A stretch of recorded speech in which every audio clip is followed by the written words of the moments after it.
I don't see any, tangible steps towards producing some green energy strategy or any document that would draw up the Azerbaijani long-term this green energy policy. So nothing on hydrogen yet, but obviously the country need to start at least thinking or considering this option now or even yesterday, because it's increasingly competitive market, the European market, and in longer term perspective, if not enough attention would pay to that, then all those infrastructure, and not only the southern gas corridor but also upstream projects in Azerbaijan may become stranded assets.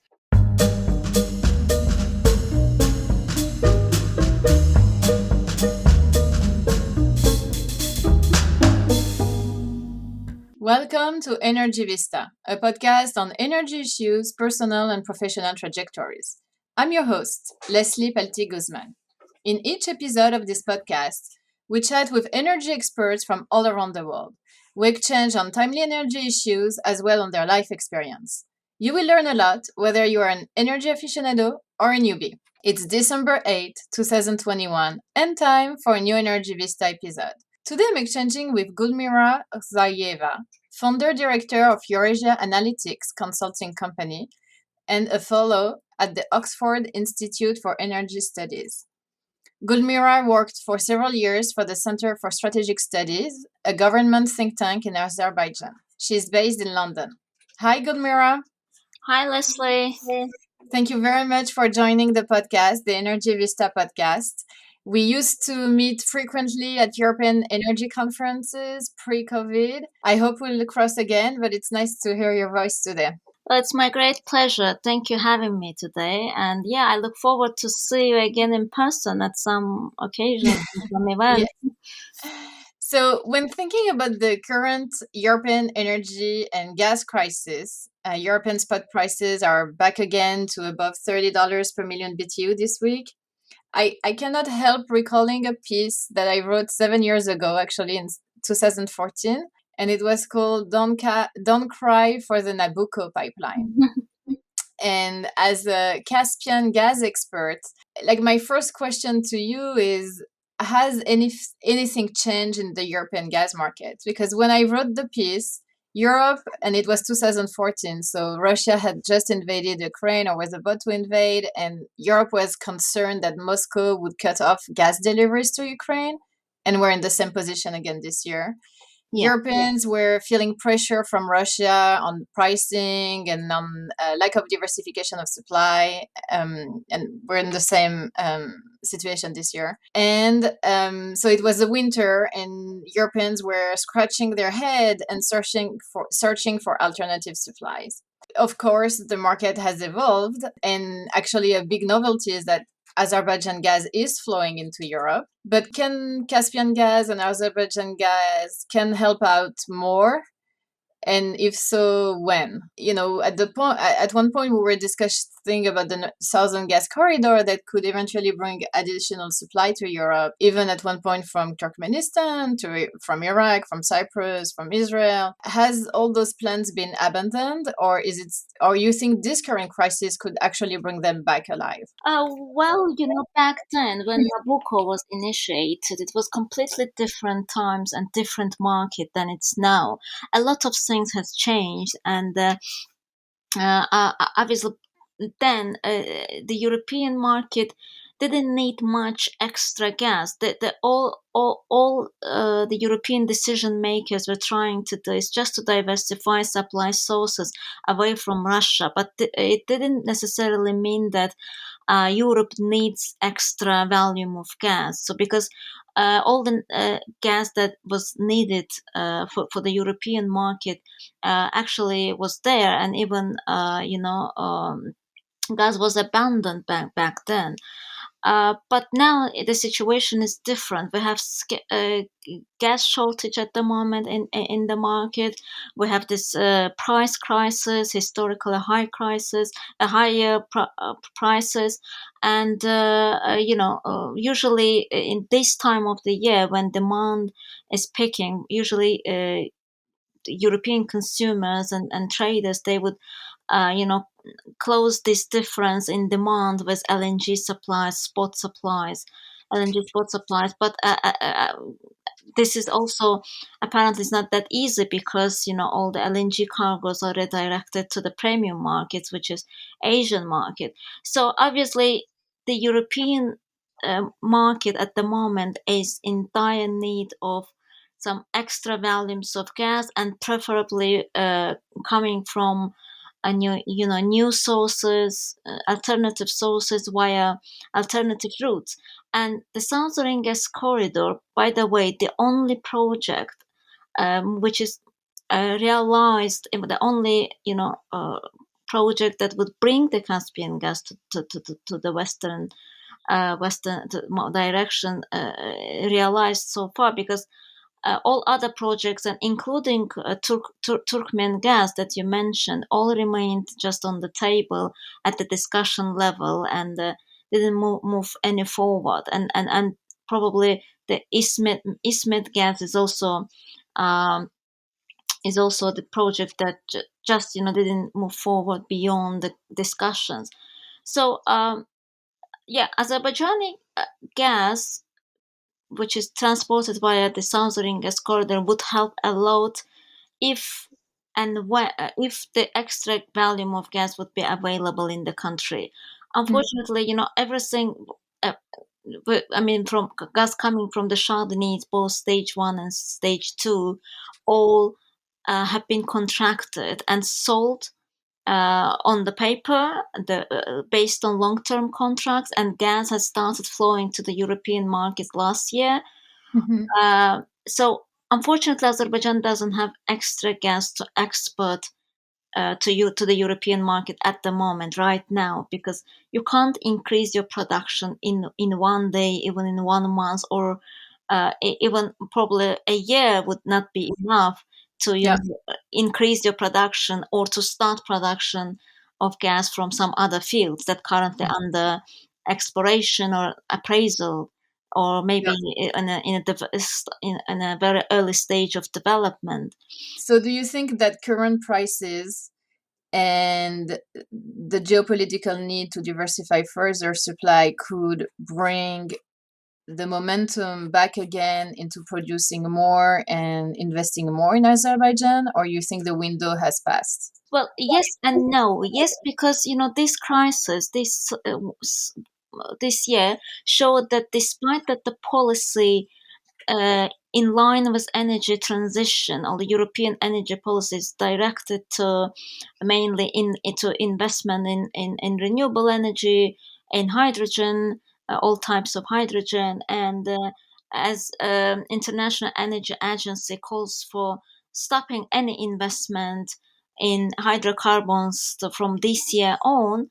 Well, Hmm. this crisis showed that no, I mean, there will be demand for hydrocarbons, including natural gas, for years to come. And if we stop investing in natural gas, then we can face even a very severe crisis, even worse than we are facing at the moment.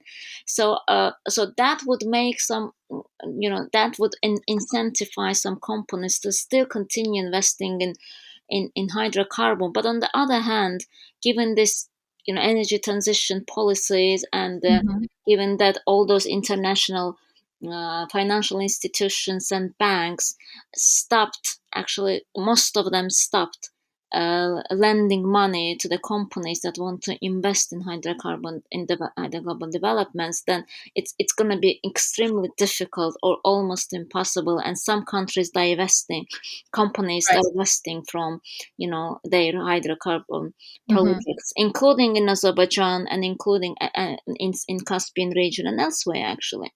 Mm, very interesting. And do you think there is potentially a green component here where Azerbaijan can demonstrate that it's cleaning up its gas, maybe with through via some carbon capture and sequestration project?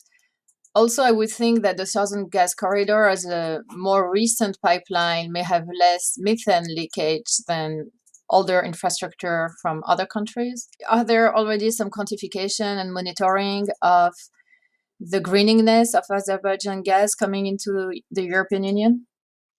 Well, yes, definitely. The southern gas corridor has less methane leakage because it's relatively a new project built with up-to-date technologies. I mean, BP is involved and all those, technical supporting companies, Western companies are involved. But obviously, it's not enough, and still. There is such a problem in the country itself with the soccer internal gas transmission system, and that problem still needs to be addressed in Azerbaijan. Hmm. As per the border adjustment mechanism tax and these kind of things. No, I don't think that the country has been considering this seriously for, I mean, last few months since this was announced by the EU. I mean, the country still needs um, to establish its policies related to this issue. But definitely in the future, it will face some consequences of that because the gas prices, cost actually may go up for the southern for the Chaldeanese gas consortium. Mhm. Regarding the green clean energy export, well, I think Azerbaijan has all the potential to start producing green energy such as hydrogen, but CCUS is another. If we are talking about blue hydrogen, is Yeah. another issue because well, yes, we talk a lot about the CCUS. We say that it's clean, it's good, and we need to invest in that. But there is another side of the coin because I think that environmentally still will oppose this CCUS because you have to sequestrate CO2, and that's also very harmful for the environment, for the waters and all these things. And uh, it's still a issue that needs to be researched and still needs to be studied in depth because CCUS has a lot of negative sides as well. Yeah, I think that's more the case maybe in Europe, where there has been doubt about the technology and whether the CO2 can remain underground and not move, and leak elsewhere. I think the technology keeps evolving, and in the US, the research and the investment put in it will make the technology leap forward maybe in the coming years. So that's something to watch. Yeah, definitely, and we should just hope that the technology will be developed in a way that the CCUS will not harm or pollute even more the environment, soil, and water, and it can bring even more problems. So Mhm. yes, I mean, depends on evolution of technologies and approach to that. Yeah. So, in the event that gas prices remain high enough for triggering more investment in the Caspian region and potentially in Azerbaijan, and if investors are willing to finance more production and exports, do you see Azerbaijan gas coming into Europe increasing to more than the current 10 BCM a year, or you think it will remain 10 BCM a year for a while? Well, it definitely will remain for 10 BCM for a while because, yeah, despite that, So Azerbaijan. just to make it into the context, 10 BCM a year for Europe, it's how many percentage of European consumption? It's like a Well, few. it's around 2% of Right. the, yeah, European. It's not a game changer, but if you look at the countries where this gas flows, like Italy, Bulgaria, and Greece, so all three of those markets are Mhm. heavily depend on Russian gas. So, for instance, Bulgaria. This is one third of Bulgarian gas imports, which is a lot actually for this country, and almost one third of Greece gas imports from Russia. So actually, this may be a game changer for those countries, but not obviously not for the Europe as whole. Yeah. So, yeah, for the time being, it's going to be 10 BCM because, well, yeah, despite that, Azerbaijan has a great potential to increase its gas production. We have a number of fields that currently under different stage of development. Umut Babek, Absheron field. If BP goes further with its investment in Shafak Asiman, then that's another potential field that can produce gas in next 3 to 4 years. So gas, quite a significant volume of gas can be available in next, let's say, from 2 to 5 years. But again, this will take some time. And as I said, geologically, technically, it's not possible to produce gas in next day. So I think, yeah, that will require some time. Yeah, and now that the infrastructure is in place, do you think there will be some kind of cooperation with neighboring country to bring more gas? There has been a trilateral discussion with Iran, Turkmenistan, Azerbaijan, I think, recently, and there are discussions right now to bring back Iran to the nuclear discussion, and potentially, I mean, it's still very uncertain, but that could bring back the topic of Iranian gas. Iran has been producing gas for its own domestic consumption and increasing its production. They are exporting right now only to Turkey and maybe, is it Iraq? Yes, they haven't A little started bit to Iraq, yeah. exporting to Iraq, but there is an infrastructure, and they were planning to do that. So that's pretty much it for now. And in the past, we had many projects in the pipeline from Iran, also on the LNG side. But in the context today of greening the energy mix, the global energy mix, and there is no question, there is a lot of gas around. There is globally no shortage of gas underground. The question is which gas supply will be monetized fast enough. So do you see, what's your perspective for the future of the region in terms of producing more gas? Well, as you correctly mentioned, infrastructure here is extremely important element of that, because you need billions of investments in gas infrastructure, and given that today's this policy, or I would even call hysteria of greening the energy supplies, then it's even more difficult to have this infrastructure in place. So Azerbaijan, together with its partners, to have this infrastructure in place, and any country that wish to transport its gas and westward can use it. So Mm-hmm. Iran, yes, recently Azerbaijan and Iran concluded this gas agreement to swap gas with Turkmenistan. So literally, Iran will buy this gas from Turkmenistan and resell it to Azerbaijan. Well, this is not something new, because in 2016 and 17, Azerbaijan and Iran had this similar contract, and this followed after the ease of sanctions by the U.S. government in 2015. So I think this is a good, very this gives a very good ground for all three parties to export some extra gas to Turkey and Europe, because, as you know, Turkmenistan has a vast reserves of gas, which it can't actually fully realize or fully export. The only market Turkmenistan has at the moment is the Chinese market.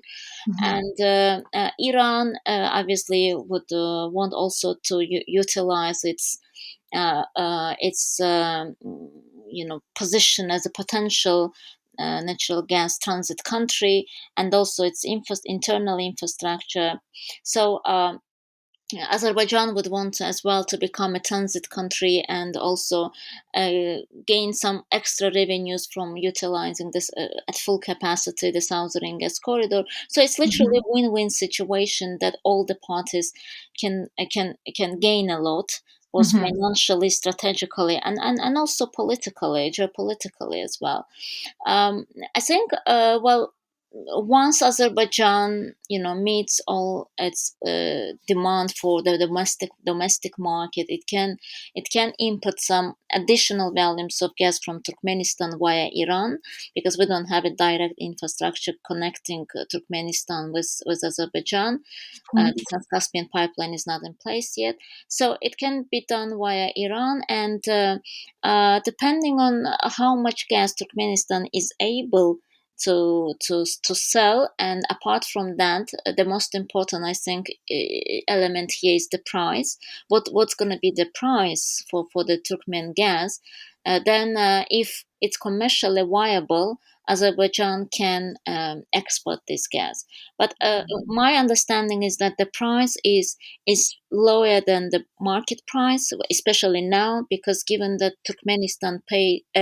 China paid for Turkmen gas around 187 or $200 per thousand cubic meter just a few months ago, and this gives me a ground to think that a Turkmen gas price is the way lower than current market price, so that can be commercially viable, and there can be customers in other end of the pipeline that would willing to buy this relatively cheaper gas based on long-term contracts. Very interesting. How does a country like Azerbaijan is adapting to the energy transition? Like for some of our listeners, it may sound contradictory to think about the EU Green Deal, and at the same time consider more investment and imports from the Caspian. How do you explain, from the producer perspective, but also from the importer perspective, the need for this gas? Well, I think after Azerbaijan started exporting gas to Europe via the TAP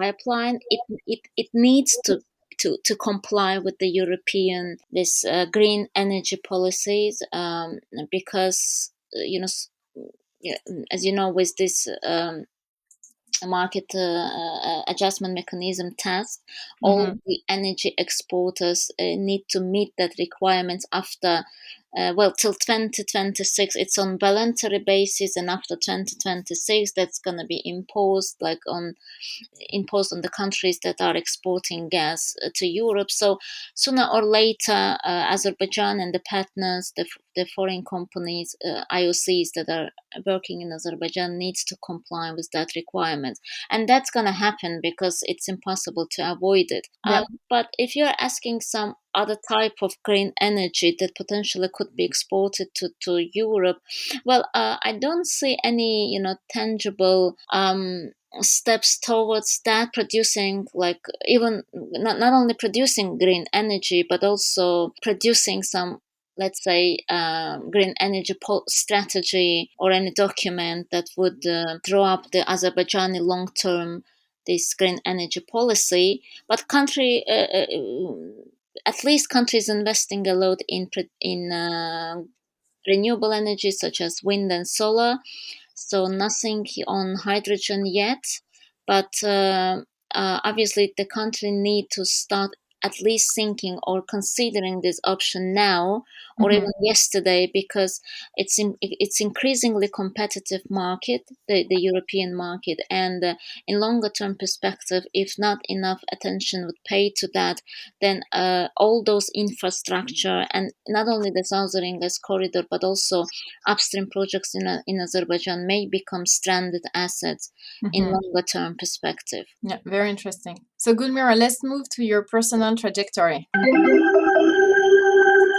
So, Gulmira, you are originally from Azerbaijan, and you've been working most of your professional life, part of it in Azerbaijan and the rest in the UK. How was it for you to be a woman in the energy field? And actually, you're the only woman that I know from Azerbaijan working in energy. I'm sure there are other, but maybe less, I don't know, representative than you. You've been speaking at many conferences representing the voice of Azerbaijan. So how did that happen? Well, many years ago, to be more precise, 12 years ago, when I just started, uh, my job as an expert on energy related issues, there was indeed a very strong need of such an expert, internationally recognized expert, and voice of Azerbaijan in this particular field, who would present the country at the international forums in different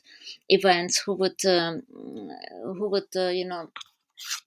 talk about all the important projects actually in the region that is happening in Azerbaijan. And back then we didn't have any, unfortunately, and that's really, unusual, but didn't have any such experts who would do that. And back then, I remember that um, the position of Azerbaijan were presented by IOCs that Mhm. were working or investing in the projects in the country.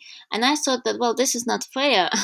I mean, somebody from this country, someone needs to have, needs to be in a position to represent the country at important events. And that's how I saw this gap, and that's why and how I chose this areas of expertise at the center when I was working back then, which was just newly established called Center for Strategic Studies under the president of Azerbaijan, and we didn't have any expert on energy related issues. So that's how I decided to choose this particular area, and I think back then that was quite the right decision, because now we were, even now there is a need and internationally recognized experts that would represent the country at various international events. Yeah. Well, you definitely succeeded in the way that you're the voice of Azerbaijan in many conferences, and you know very well what you're talking about, and that was the need that you felt. So an opportunity that you took. Very good. Yeah, thank you, I hope so.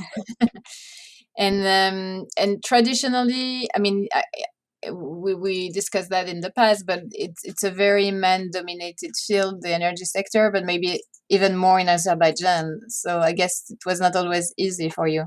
Well, definitely. It's been a quite a man-dominated field, yes, and back then, like 10, 12 years ago, it was even worse than it's now. It seems that it's getting much better now. There are more. You can see more women at the conferences on the stage than you Absolutely. Yeah. used to see, many years ago. And so yeah, it wasn't so easy, because as a woman and a young woman, you I think, I mean, that's what happened to me. And I had to work much more than probably others would work, to prove yourself, to prove that you can do something, you know something, Yeah. you're as intelligent or as a hard worker as a man in this field. So yeah, definitely wasn't an easy path, but um, I think many women face this, especially uh, those who are in a quite a technical, area of this particular field. Well, congrats. You made it. And thank you very much for joining the podcast. And we'll see what's happening with the European energy and gas crisis, and see if it's spur new investments outside the periphery of Europe. Yeah, indeed. Thank you very much again. I had a big pleasure talking to you, and I hope to Yeah. talk again soon. Thank you so much, Gulmira. Talk to you soon. Bye bye. Yeah, bye, bye.